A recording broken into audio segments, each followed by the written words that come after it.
வெளிநாட்டிலிருந்து வாரவங்களுக்கு தங்களுடைய சாரதி அனுமதி பத்திரத்தை, இலங்கையில பாவிக்கக்கூடிய சாரதி அனுமதி பத்திரத்தை நீங்க விமான நிலையத்திலேயே இன்று முதல் ஆகஸ்ட் 3ஆம் தேதி முதல் பெற்றுக்கொள்ளக்கூடியதான வசதியை ஏற்படுத்தியிருக்காங்க. போன கிழமை நாம் அதை பற்றி பேசியிருந்தோம். இது தொடர்பான அறிவித்தல் வந்தது.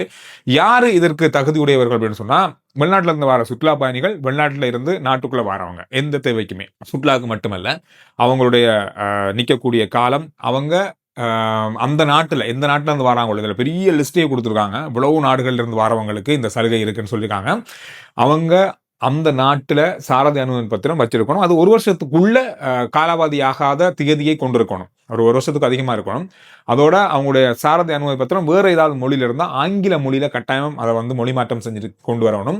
இந்த மாதிரி பல முக்கியமான விஷயங்கள் உள்ளடக்கப்பட்டிருக்கு.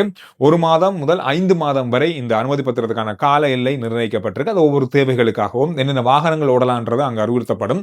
இது 1 மாசத்துக்கு 2000 ரூபாய், 5 மாசத்துக்கும் 10,000 ரூபாய் இலங்கை ரூபாவில் அறவிடுறாங்க இந்த சாரதி அனுமதி பத்திரங்களை பெற்றுக்கொள்றதுக்கு. எனவே கொழும்புக்குள்ள அதாவது ஏர்போர்ட்ல இருந்து வேறகரை போயிட்டு சாரதி அனுமதி பத்திரத்தை மாத்தி இந்த மாதிரியான வேலைகளுக்கு 1 நாள் 2 நாள் போகலாம்.